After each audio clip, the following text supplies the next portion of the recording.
Cette année, j'ai décidé d'aller au festival du film francophone, comme d'autres années avant.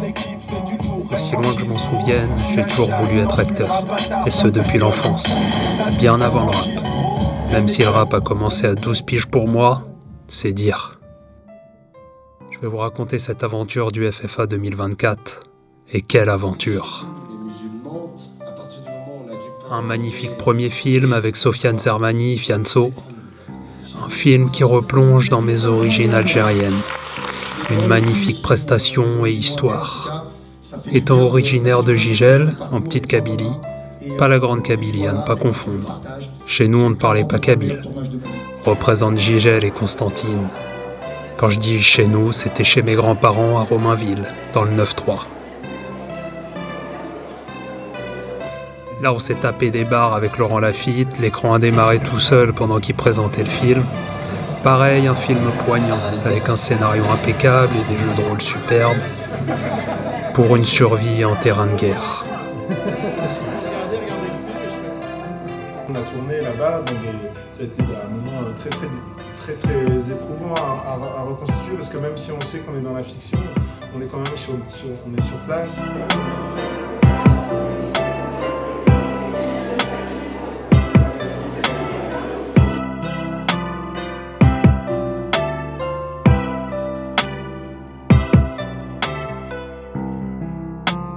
Rabia, sur le terrorisme et les formations des combattants, ou plutôt de la venue de deux femmes en terre islamiste.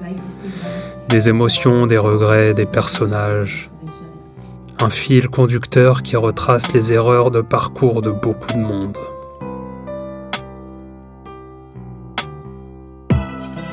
Là on était bien aussi, en tongue au pied de l'Himalaya. Toujours de l'émotion, avec Audrey Lamy. Du rire également, accompagné de Benji Tranier, Benjamin Tranier. Le combat d'une femme qui projette dans une réalité importante à prendre en compte. Au village médiéval, il n'y a pas de métro. Alors non mais sympa, les calèches et tout, j'avais pas l'habitude. Quelques images de la ville, notre chère ville d'Angoulême. Déjà adolescent, j'avais la lucidité de voir que cette ville était grandiose. LKH, Generoso, toujours visionnaire. 931-6 cause.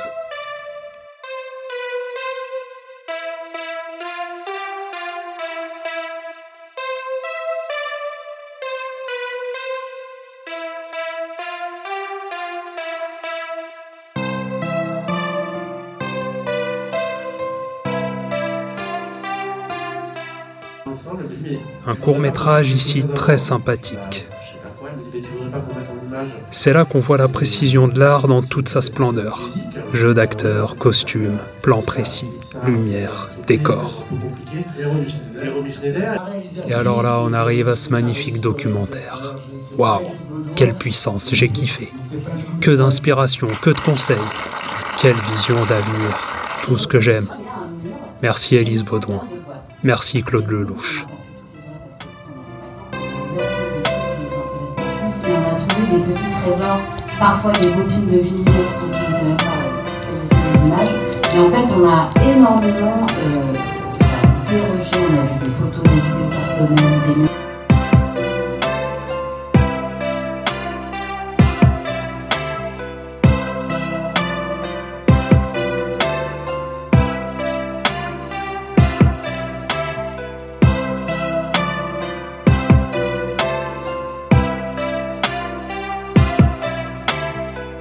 En parlant d'inspiration, ce n'est pas fini. Sortir du doc sur Claude Lelouch pour arriver avec Valérie Donzelli, y a pas mieux. Merci pour tous ces mots, toute cette vision. Une bouffée d'inspiration sur ce qu'est le cinéma, le métier de réalisateur, et surtout la création dans l'œil de l'humain. Et effectivement, que de beaux conseils, une vision d'inspiration prenante. Merci Valérie. Je l'ai appelé pour lui dire, voilà, on va en faire ce livre et tout ça, j'aimerais l'adapter avec toi. Et il m'a dit d'accord. Et donc j'ai eu le privilège d'aller chez Jean Druot. C'est pas normal et les gens, ça les a dérangés. Il y a quelque chose qui... Le film s'est autorisé beaucoup de liberté parce que moi je voulais faire un film d'époque sans époque. Je me disais mais en fait c'est absurde de vouloir reproduire une époque, puisque de toute façon on n'y était pas. Donc même quand on cherche à reproduire une époque, de toute façon ce n'est pas l'époque, il faut arrêter de se raconter n'importe quoi. Et d'ailleurs quand on voit là le Comte de Monte Cristo, que je trouve super et tout ça, je suis sûre que c'est pas du tout réaliste par rapport à ce qu'était l'époque. Enfin, donc soit on fait un plagiat de l'époque en faisant croire que c'était l'époque, soit on se dit bon bah voilà, de toute façon c'est de la science-fiction. En fait, je voulais être libre de faire le cinéma comme je l'entendais. En fait, je trouve que le cinéma, c'est un endroit de liberté. Et c'est pour ça que j'aime le cinéma, c'est que c'est un endroit où la liberté, où on peut faire autant de films de la manière qu'on veut. En fait, on s'en fout des règles, on fait ce qu'on veut. Le cinéma, c'est pas forcément un découpage précis, c'est sa vision des choses et essayer de la rendre en image. Alors bien sûr que le découpage est important, bien sûr qu'il y a plein de choses qui sont importantes, mais on voit bien que le cinéma, depuis qu'il existe, se réinvente tout le temps. Et c'est ça qui est magnifique. Et le cinéma, c'est aussi ça, c'est que ça évolue tout le temps. Et donc il y a mille façons de faire les films. Il faut juste les faire et réfléchir à comment les faire de façon honnête et intelligente. Parce que le cinéma, ça se réfléchit. C'est la vie et c'est l'histoire du cinéma et des réalisateurs. Et je crois qu'être réalisateur, c'est être insubmersible, c'est-à-dire de se remettre de tout. Des succès, des échecs et de continuer de faire son dessin qui est celui des films et de sa vie, quoi, qui est lié. Enfin, voilà. Sans aucun doute, une formation dans cette discussion qui me servira toujours.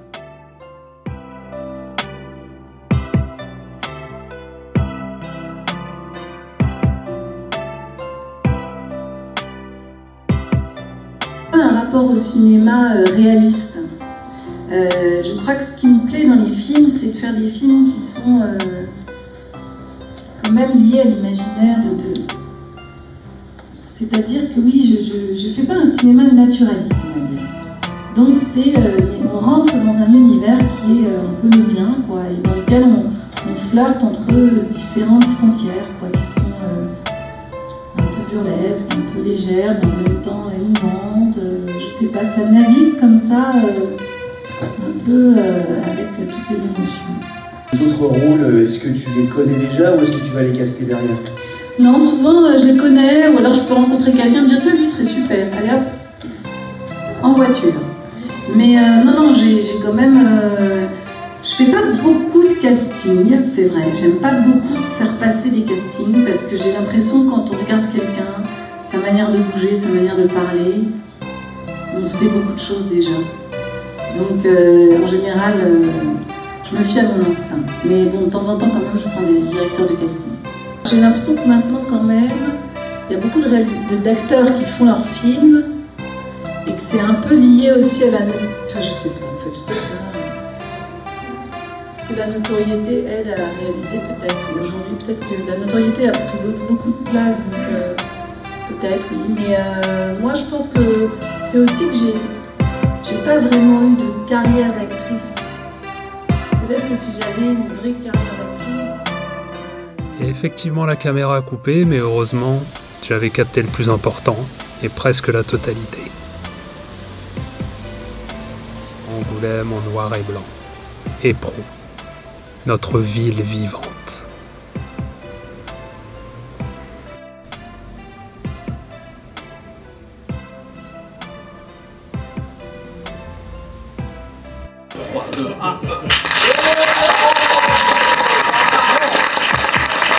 Alors là, c'est pareil. Everybody Loves Touda. Quel film puissant, qui laisse aller à l'imagination à la fin. Et oui, tout le monde aime Touda. Quel beau jeu d'actrice, quelle histoire. Toujours inspirant dans une vision d'avenir concrète. Ouais, c'est Yves, il fait les choses vraiment bien. Hein. N'oubliez pas, laissez-nous vos numéros de compte. Hein. Si, c'est Everybody Loves Touda. C'est un film qui raconte un destin de vie d'une femme, pas n'importe laquelle, une chikha. Alors pour vous, ça ne veut pas dire grand-chose, en tout cas la plupart d'entre vous, mais les chikhas, sachez que c'est des monuments au Maroc, parce qu'elles ont traversé les âges, traversé les siècles, et sur des thématiques qui sont encore très très actuelles. Je vais pouvoir assister à la deuxième projection après Cannes de Everybody Loves Touda, c'est ici à Angoulême, et c'est ma première fois à Angoulême, et j'aime bien vraiment cette ville, et je vous souhaite une très bonne projection.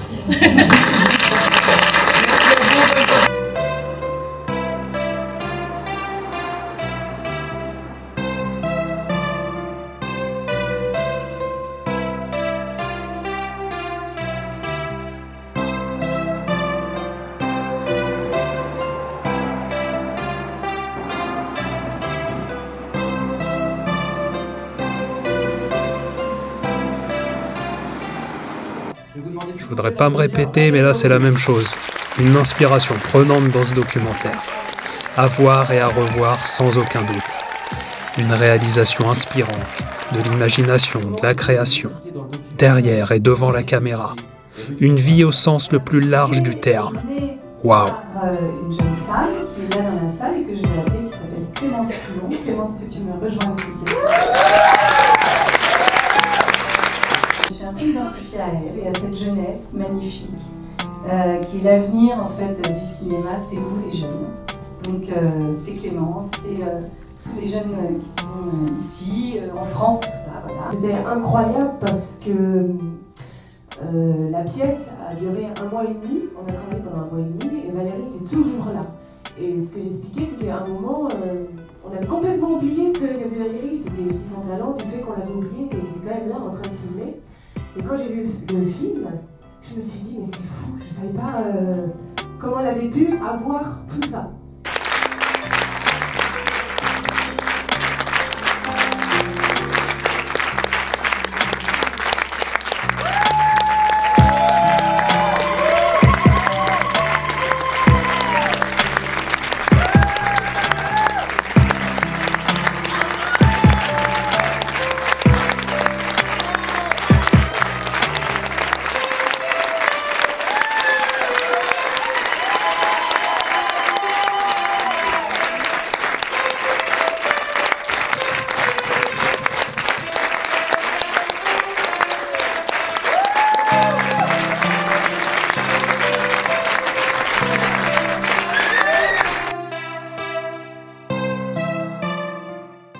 Wow, direction l'espace Cara pour du lourd ce coup-ci aussi.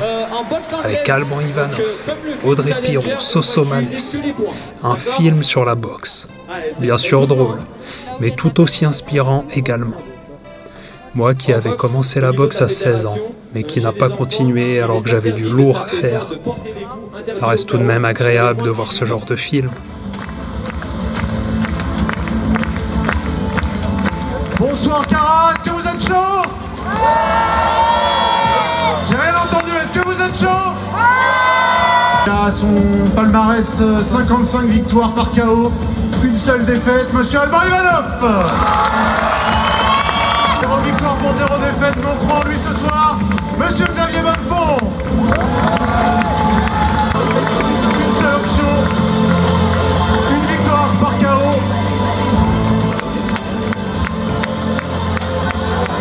Vous voulez vous laisser le maire? Vous voulez qu'on se fasse renvoyer? Vous voulez que le FFA n'ait plus lieu? Mais vous êtes fous!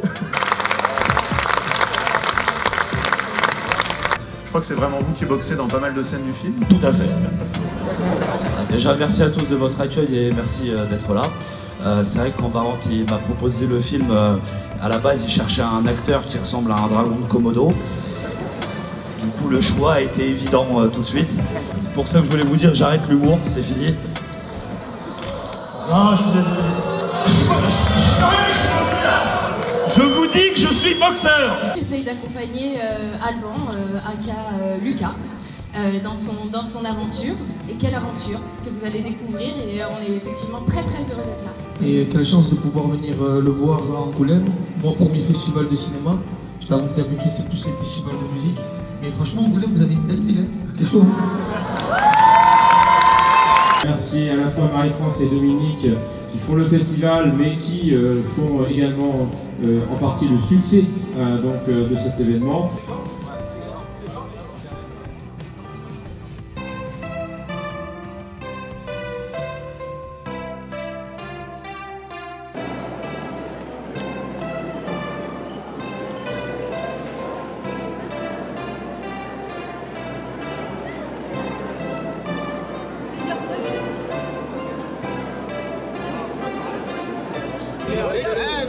Super tapis bleu.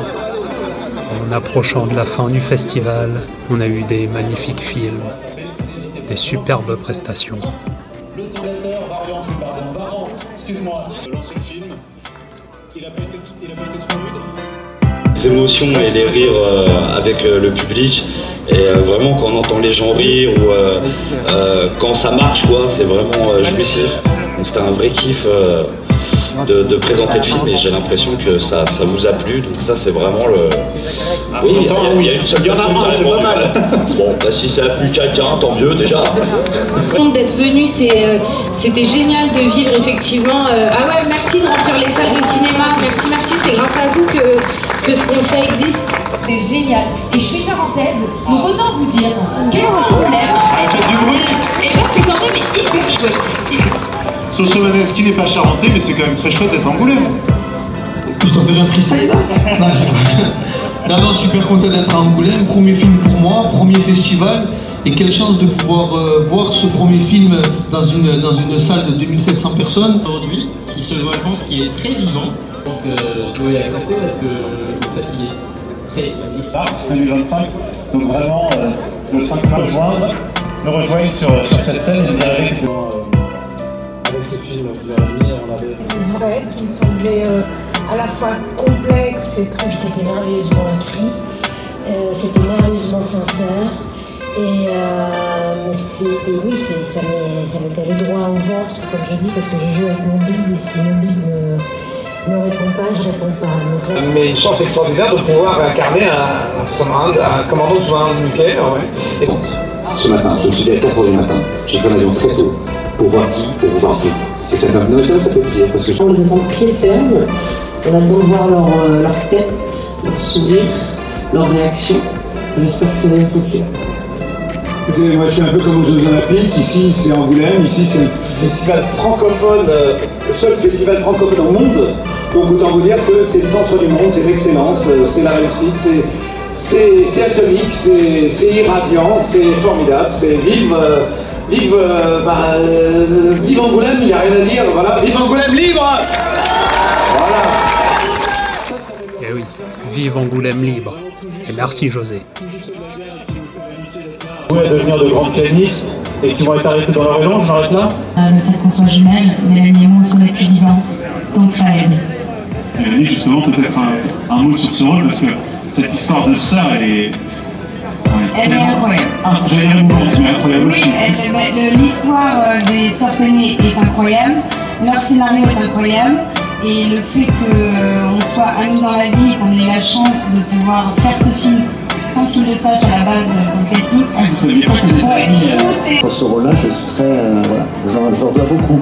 Parce que pour moi, il n'y a pas de virage, je ne fais pas de virage dans ma carrière, mais je suis heureux de pouvoir aborder le rôle comme ça. Ouais. Je l'ai vu et j'adore le film, je le trouve formidable. Les gens sont heureux à la sortie. Donc j'ai vécu là, c'est qu'ils arrivent au bout pour dire ah, on a aimé. On va aller les voir et voir ce qu'ils vont faire. J'ai hâte, mais adorable, bienveillant. Va arriver, pas forcément comédie, c'est-à-dire de pas forcément que de la comédie, il y a les deux. Voilà, c'est ce que j'aimerais là. S'il vous plaît, s'il vous plaît, monsieur. Voilà.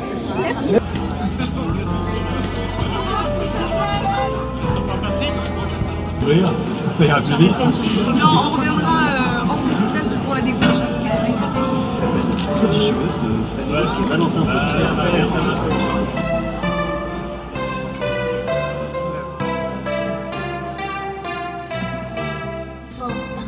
Une vie rêvée, un film poignant, une belle réalisation. Valérie Bruni-Tedeschi, Lubna Azabal, deux grandes actrices. Morgane, aux premiers abords, était un peu différente. Parce que Morgane... Ça a été juste un plaisir même de défendre le personnage que je défends dans cette société. Ça a été un pur plaisir et moi aussi. C'est la passion du cinéma qui fait que vous êtes là et c'est magnifique parce que voilà. D'ailleurs, il faudrait que tu restes là, Thierry, juste pour prouver que c'est ça, qu'on peut le faire, rester 1h30 dans cette chaleur. Merci infiniment parce que ce film, il est fait pour vous. Ça me touche, moi ça me touche profondément. Je vous vois tous avec, voilà. Ça ira bien, hein. Pendant que j'y suis, une pensée pour Cadiz, pour Kiston, pendant qu'on voit une de leurs réalisations de l'époque.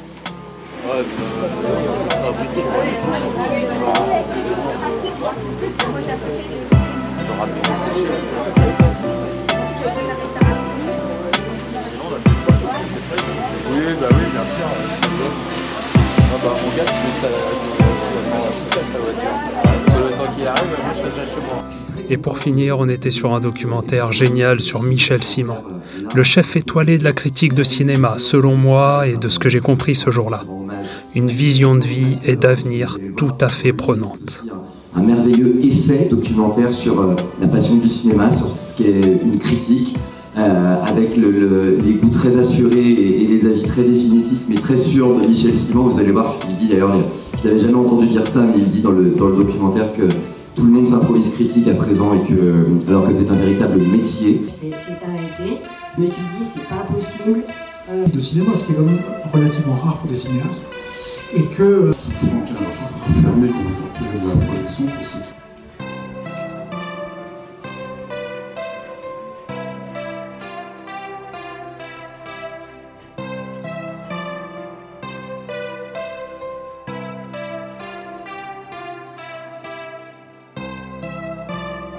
Et sur la fin, je devais assister à la cérémonie finale, mais les aléas du direct, dirons-nous, ont fait que je n'y étais pas.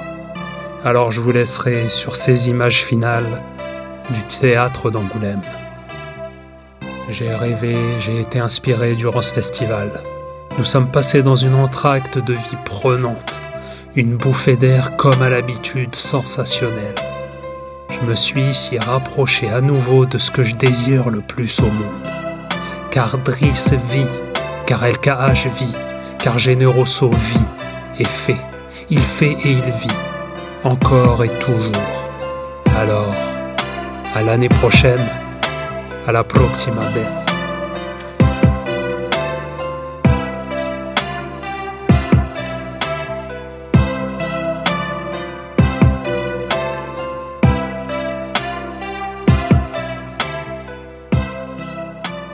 Écoutez, moi je suis un peu comme aux Jeux Olympiques, ici c'est Angoulême, ici c'est le festival francophone, le seul festival francophone au monde. Donc autant vous dire que c'est le centre du monde, c'est l'excellence, c'est la réussite, c'est atomique, c'est irradiant, c'est formidable, c'est vive